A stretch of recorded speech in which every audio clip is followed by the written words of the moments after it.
Welcome to Storytime. Was Marduk a god, or Babylon's greatest political invention? How did he rise to divine supremacy? Was his myth manufactured? If so, what does that say about the power of religion? But before we begin, get comfortable, really comfortable. Fluff your pillows, pull that blanket tight, and settle in. Trust me, you'll want to be cozy for this. Your eyes flicker open to darkness, just the faintest glow of dawn peeking in. Before Marduk became king of the gods, he was just one among many. So how did he rise to divine supremacy? Some scholars believe Babylon's rulers rewrote theology to turn a local deity into a tool of control, turning faith into statecraft. If Marduk's myth was manufactured, what does that say about the power of religion to rewrite reality? The rise of Marduk within the Babylonian pantheon isn't just a story of mythology, it's a story of political strategy, empire building, and narrative control. At the heart of Babylonian religion lies a bold question. Was Marduk's elevation to supreme deity the result of genuine theological evolution, or was it a calculated move by Babylonian rulers to legitimize their dominance? The myth and the rise of Marduk. In the Babylonian creation epic, Enuma Elish, Marduk emerges as a hero who slays Tiamat, the goddess of chaos, and creates the world from her divided body. In doing so, he earns the right to rule over all other gods. But earlier, Mesopotamian religious systems recognized dozens of deities before Marduk rose to prominence. His sudden dominance suggests a purposeful restructuring of religious hierarchy. Political power masquerading as theology. Babylon's rulers likely saw Marduk's rise as a symbolic reflection of their own. By making Marduk king of the gods, they mirrored their own political ambitions in the heavens. The elevation of Marduk wasn't just spiritual, it was imperial. The myth legitimized Babylon's dominance over other cities, cultures, and gods. Worship of Marduk wasn't merely faith, it was allegiance to Babylon itself. Control through divine authority. By positioning Marduk as the divine architect of order, Babylonian leaders reinforced the idea that their rule was ordained by cosmic will. Marduk became more than a god, he became a weaponized belief system. Priests, scribes, and rulers alike participated in spreading this new hierarchy, solidifying a theocratic structure where questioning divine order meant questioning political rule. A manufactured god? Some scholars propose that Marduk was originally a minor deity of local importance. His dramatic rise, they argue, came not from spiritual revelation, but from editorial manipulation, where myths were rewritten and gods rebranded. This reshaping of theology wasn't accidental. It was an ancient form of propaganda, one that persists in various forms to this day. Implications and legacy. If Marduk's supremacy was crafted to reflect and enforce Babylonian power, then the Enuma Elish is not just a religious text, it's a political document. It teaches us that gods can be made, power can be sanctified, and belief systems can be engineered. It forces us to consider how many modern institutions rely on similar foundations, constructed narratives masked as sacred truth. The story of Marduk is more than ancient mythology. It's a case study in how belief, politics, and narrative intertwine. Whether Marduk was a god or a political invention, his legend remains a powerful reminder that sometimes those who hold the pen or the clay tablet shape not just history, but heaven itself. Rise to supremacy and theological meaning. Marduk and the pantheon of Babylonian gods.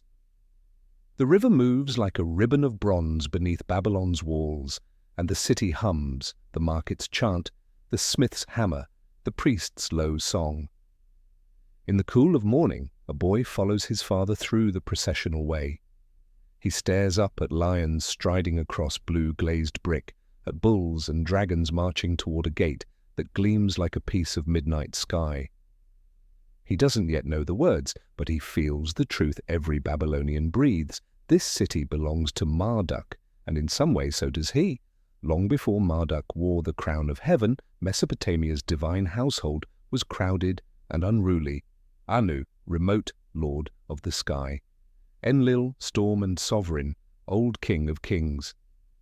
Ea Enki, clever god of deep waters and wisdom; Ishtar, Inanna, love and war twined like a bowstring; Shamash, the sun who sees all and measures justice; Sin, the moon who keeps the clock; Adad, the thunderer; Ninurta, the warrior farmer; Ninhursag, the mother, earth. Every city guarded its patron, every trade its divine helper. The pantheon was a living map, fluid, political, competitive. Babylon began modestly. Its god, Marduk, perhaps once a storm or vegetation deity, was a local guardian more than a cosmic ruler. But cities rise, and when they do, their gods rise with them. Enter Hammurabi circa 1792 to 1750 BCE. He forged alliances, fought enemies, and stitched a patchwork of cities into a kingdom with Babylon at its heart. In the prologue to his law code, he says Marduk chose him to bring justice and destroy the wicked. Theology followed geopolitics. Hymns and inscriptions began to call Marduk Lord of Lords, placing him shoulder to shoulder with Enlil. Every conquest on earth echoed a promotion in heaven. This was the first quiet revolution in Babylonian religion, the transfer of ultimate authority to Babylon's own god.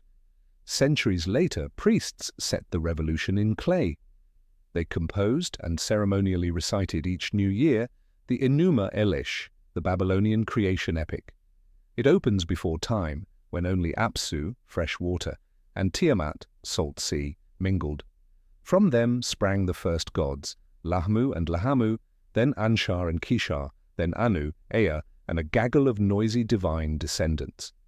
Apsu, wearied by the racket, plotted to kill the young gods. Ea discovered the plot and slew Apsu, building his sanctuary on the corpse. Tiamat raged. She birthed an army of monsters and appointed Kingu her champion, placing upon him the Tablet of Destinies, the badge of cosmic authority. The divine council trembled. No one dared face the Sea Mother until Marduk stepped forward. He set a condition: "Make me king of the gods." Desperate, they agreed. Marduk armed himself with storms and winds. He cast a net, loosed lightning, filled Tiamat's mouth with a blasting gale, and struck, splitting her in two. From one half he stretched the firmament, from the other the earth. He fixed the stars as stations for the gods, set the moon to mark months, and the sun to rule days. He seized Kingu, tore away the Tablet of Destinies, and from Kingu's blood fashioned humanity, that the gods may be at rest, humans would bear the labor of the cosmos. The gods built Babylon and Marduk's sanctuary Esagila as the axis of the world. Then they proclaimed his 50 names, titles absorbing the powers of other great gods. In one breathtaking myth, Marduk is crowned, Babylon is central, the calendar is sanctified, and the world is ordered. Theology, cosmology, and politics click into place. Stories make meaning, ritual makes it real. At Babylon's core stood Esagila, and near it the Ziggurat Etemenanki, house foundation of heaven and earth. Temples were not only sacred, they were engines of economy and education, landowners, employers, banks, archives. Inside worked specialized clergy. Text after text was copied in the temple schools. Clay shelves groaned with hymns, rituals, contracts, and astronomical diaries. The priests were linguists, accountants, doctors, and lawyers in one, gatekeepers of the way things are. Each spring, in the first month, Nisanu, Babylon performed its grand reset, the Akatu festival. For days the city thrummed. The high priest recited the Enuma Elish in Esagila. Idols of allied gods arrived by boat. Music and incense braided the air. Then came the ritual every scribe whispered about. The king entered the sanctuary. The chief priest stripped him of royal insignia, struck his cheek, and demanded confession. "I have not sinned against Marduk and Sarpanit." If tears welled, it was a good omen. Marduk had humbled and accepted him. The king then grasped Marduk's hands, taking the hand of Bel, renewing divine mandate for the year. Finally, Marduk's statue processed to the Akitu house beyond the walls, often alongside Nabu, Marduk's son and patron of scribes, whose statue travelled from Borsippa. Father and son reunited, the gods feasted, the world began again. This is ritual as statecraft, heaven-affirming throne, throne funding heaven, the city's fate braided to the god's favor. Power invites rivalry. Assyrian kings coveted Babylon's aura and sometimes attacked its heart. Tukulti Ninurta. I once seized Marduk's statue. Later, Sennacherib, 689 BCE, enraged by rebellion, razed Babylon, even canal flooding its sacred precincts. The shock reverberated across the Near East. To destroy Marduk's city was to upend cosmic order. His son Esarhaddon reversed course. He rebuilt Babylon brick by sacred brick. Ashurbanipal boasted of returning Marduk's statue in splendor. In these cycles, destruction, repentance, restoration, you can hear the politics of piety. Even foreign conquerors sought legitimacy by honoring Babylon's god. Then came the Neo-Babylonian revival. Nebuchadnezzar II rebuilt Esagila and Etemenanki, deepened canals and raised the Ishtar Gate so high that the gods themselves might admire it. Babylon's streets became theology in brick. In 539 BCE, the Persians entered Babylon. The Cyrus cylinder, a royal inscription, claims Marduk looked for a righteous ruler, found Cyrus, and took him by the hand to restore proper worship and return displaced peoples. Its masterful rhetoric, the conqueror wears Babylon's theology like a well-fitted robe. Under the Persians and later Seleucids, Esagila remained active. Alexander the Great visited, planned restorations, and died in Babylon. In Greek mouths, Marduk became Bel, Lord. Gradually, though, the flame dimmed. Hellenistic syncretism, Parthian politics, and centuries later, new faiths shifted devotion elsewhere. The ziggurat crumbled to a sun-baked mound, the 50 names whispered into desert wind. Order versus chaos, the chaos Kampf. Marduk's victory over Tiamat isn't just spectacle, it's a statement. The world is meaningful, measured, and moral because order defeated chaos. Any king who keeps justice participates in that victory. Any rebellion threatens a slide back into the sea. Royal ideology. If the cosmos is lawful because Marduk rules, then the king, his earthly agent, must uphold law and justice. Hence, Hammurabi's claim to be called by Marduk to prevent the strong from oppressing the weak. Theology becomes policy, syncretism and absorption. Marduk's 50 names fold other deities' powers into his own. His symbol, the spade, Maru, marks him as builder and judge. His animal, the Mushushu dragon, coils along palace walls. He is a composite sovereignty, one god wearing a pantheon. Time and writing with Sin and Shamash, Marduk grounds calendars and contracts. His son, Nabu, scribe of destinies, patrons the scribal schools. Timekeeping, law, astronomy. Sacred knowledge becomes administrative glue, humanity's place. Humans, made from Kingu's blood, carry the god's workload. That's a sober anthropology. People must tend fields, build temples, keep order, so the high gods can feast and rest. Service, not self-rule, defines the human vocation. Marduk's story didn't vanish with the bricks. Creation from watery chaos, cosmic order, calendars, royal mandate, these themes ripple through the ancient world. Later ages remember Bel in classical texts, debate Babylon's influence on neighboring cosmologies, and reinterpret Babylon itself as symbol, most starkly in the Book of Revelation, where Babylon the Great becomes shorthand for seductive, system-wide corruption. The god recedes, the city becomes a warning. Return to that boy on the processional way. He watches priests swing bronze censers, sees the king disappear into Esagila, hears the hymn that begins, "When on high." The story unfurls. A sea split, stars nailed into place, a city raised as the world's navel, a god who wins and rules and names.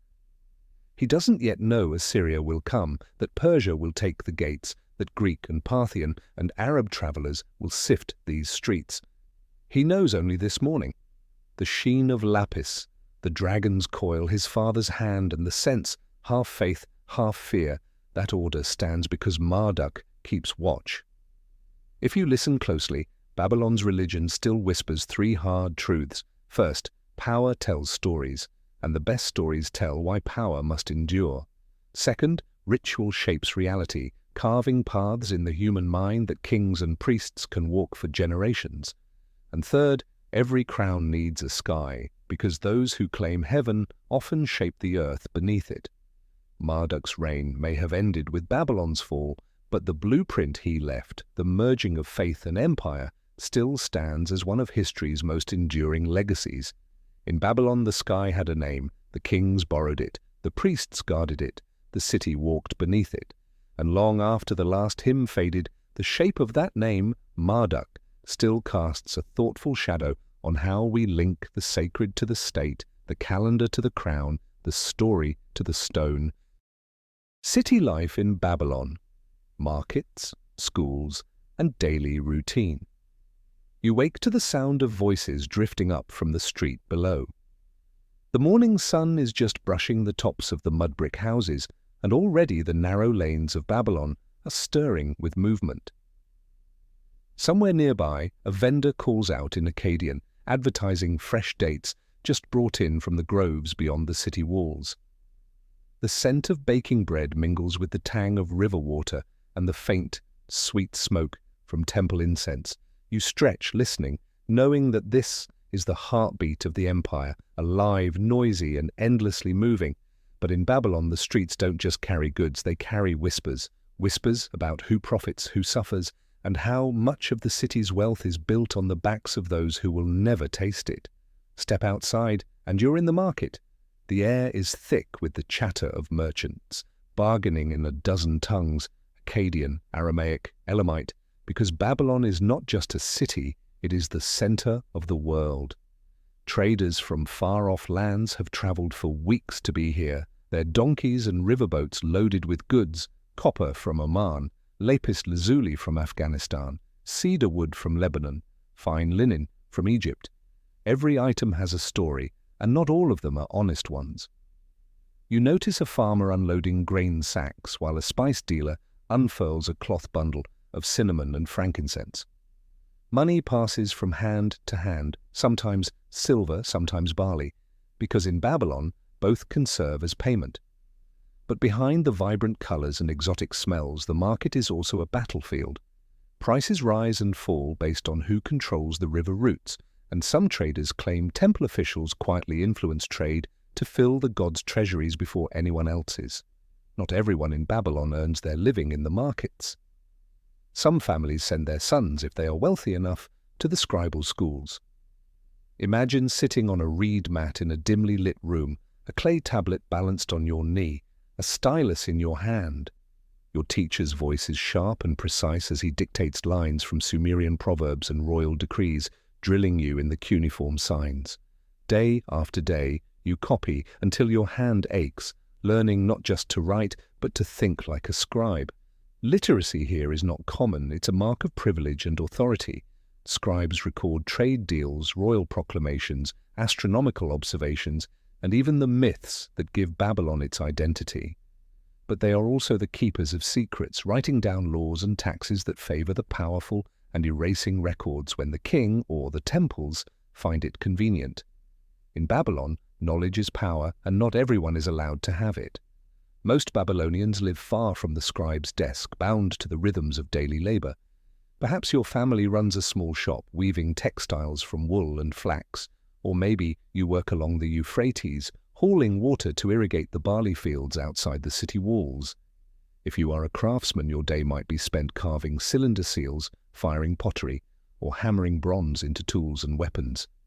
At midday, you might pause to eat bread, dates, and cheese before returning to your work because the sun will still be high for hours and the city's demands are constant.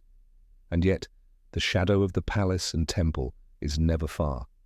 Taxes, offerings, and royal contributions find their way into the hands of those above you, leaving many wondering if Babylon's glory is just a glittering mask over a city that feeds its rulers before its people. Family life weaves its own pattern through the day. If you are a woman in Babylon, your role depends on your station. In wealthy households, you might manage servants, oversee household accounts, or even own property in your own name. a privilege that Babylonian law grants in certain cases. In poorer homes, women help in the fields, work as weavers, or sell food in the market. Children are part of every task, boys helping their fathers at the forge or in the fields, girls learning the skills of running a household or assisting their mothers in trade. But even here, the law's fairness is questioned. Contracts and marriages are often shaped to protect wealth and power, not the vulnerable. And always the temples loom in the background, both physically and spiritually. No day is complete without some nod to the gods. You might pass the great ziggurat of Etemenanki, its stepped form reaching toward the heavens, and pause to offer a quick prayer to Marduk, the city's patron. Or you might leave an offering at a smaller shrine to Ishtar, goddess of love and war, hoping for her favor in a business deal or for protection on a journey. Festivals punctuate the year, colorful, loud, and full of ritual that bind the city together in shared belief. Yet there are those who mutter that the temples are less about worship and more about influence, with priests acting as political advisors, tax collectors, and kingmakers. As evening falls, the marketplace quiets. Merchants cover their stalls, boats dock for the night, and the laughter of children drifts between the houses. Families gather for the evening meal, sharing stories of the day as the first stars appear above the Euphrates. Somewhere, a priest begins chanting the evening prayers, his voice carrying in the still air. You feel the city slow, just for a moment, before tomorrow's bustle begins again. In Babylon, life is never still for long, but for now, under the glow of the oil lamps, you rest, wondering if the city's greatness is built on faith and trade, or on control and silence. As the shadows lengthen and the stars begin to whisper, we close the pages of this ancient tale. In the hush of night, truth rests where faith once stood strong. Sleep gently now, wrapped in the echoes of empires long gone. Until next time, when darkness falls and another lullaby of a fallen world begins.